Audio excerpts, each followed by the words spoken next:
TVC News, Abuja.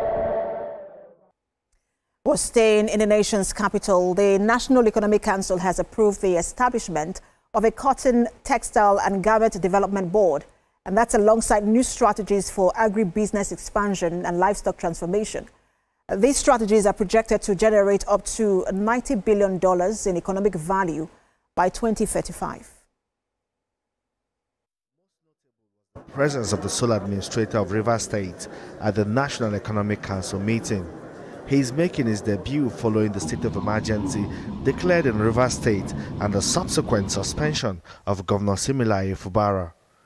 The council was briefed by the minister of the newly created Ministry of Livestock Development on the growth acceleration strategy to transform the sector into an engine room for internally generated revenue.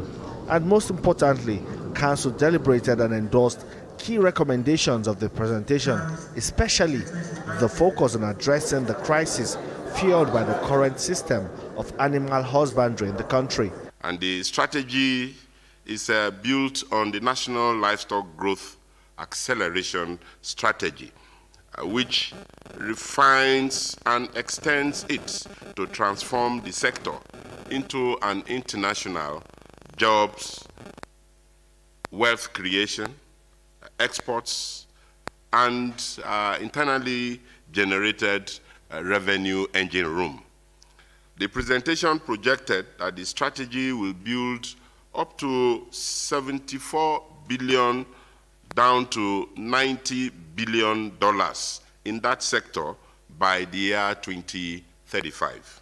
The National Economic Council approved the establishment of a cotton, textile and garment development board alongside new strategies for agribusiness expansion. The presentation highlighted the potentials of developing cotton business in Nigeria and the prospects of using it as part of the economic stimulus package of the federal government.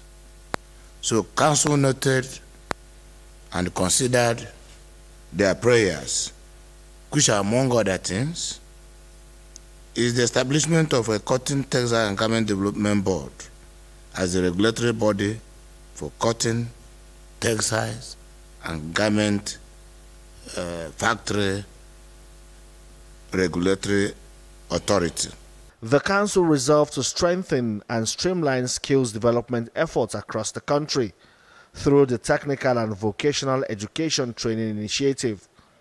State governors were urged to take advantage of emerging opportunities under the new initiative to train and mentor youth in digital education and skill acquisition to add value to their lives.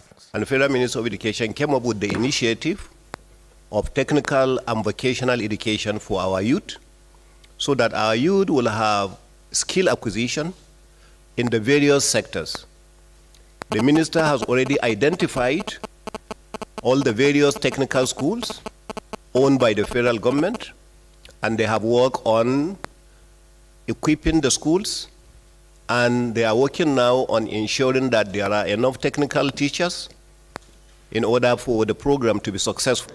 At the 149th NEC meeting, a minute of silence was observed for victims of the recent killings in Benue and Plateau states. Council also expresses condolence to the people and government of the affected states. Femi Akonde, TVC News, Abuja. And out to security, the Chief of Defense Staff has briefed the Nigeria Governors Forum on an innovative security